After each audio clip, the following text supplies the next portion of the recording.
Have you ever tried setting goals at the beginning of the year only to have it fizzle out weeks or months later? Your goals are smart, and yet they just feel like an elusive dream. Maybe goal setting just isn't your thing. If you can relate, then keep on watching because I'm going to share 5 tips that will give you greater success when it comes to goal setting. Tips number 4 and 5 are game changers, so be sure to stick around until the end. First of all, you want to have the right view on goals. Goal is not a destination, so don't get so fixated on getting there. Instead, let it be a compass to guide you on the actions that you're going to take to reach your vision. Let's start with the question, where do you want to be in 1 to 3 years' time? Let's say it's graduating with honors. You see yourself on stage, wearing graduation gown and receiving your diploma. You're surrounded by friends and family who are very proud of you. Next is to figure out the gap. Where are you currently at? You want to be brutally honest. Perhaps right now you're getting B's and C's. Procrastination is a daily phenomenon, and thanks to that, you're missing some deadlines along the way. Might not be your proudest moments, but it's crucial that you own up to them because you can't improve what you don't acknowledge. Now that you're clear on the gap, focus your energy on what you're going to do to bridge the gap. Forget about the goal. Instead, commit to a set of systems that will steer you in the right direction because a goal without a plan is just a wish. So think of at least 3 habits that will support your goal.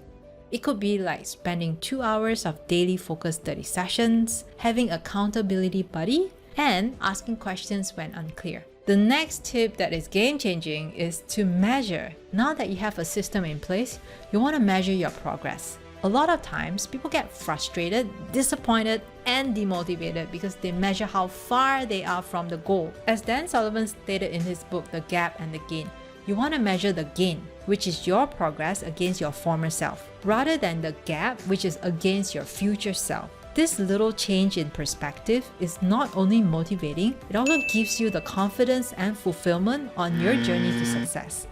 Thumbs up if you're finding these tips helpful.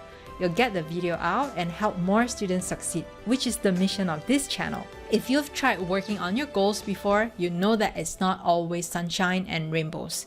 You will definitely face difficulty.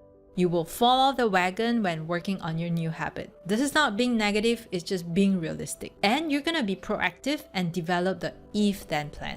Think of all the possible roadblocks you will encounter along the way. Then figure out what you will do when that happens. It's important that you do this before it actually happens. That's why it's called a contingency plan and not a reactive plan. For example, when you don't feel like studying, what will you do?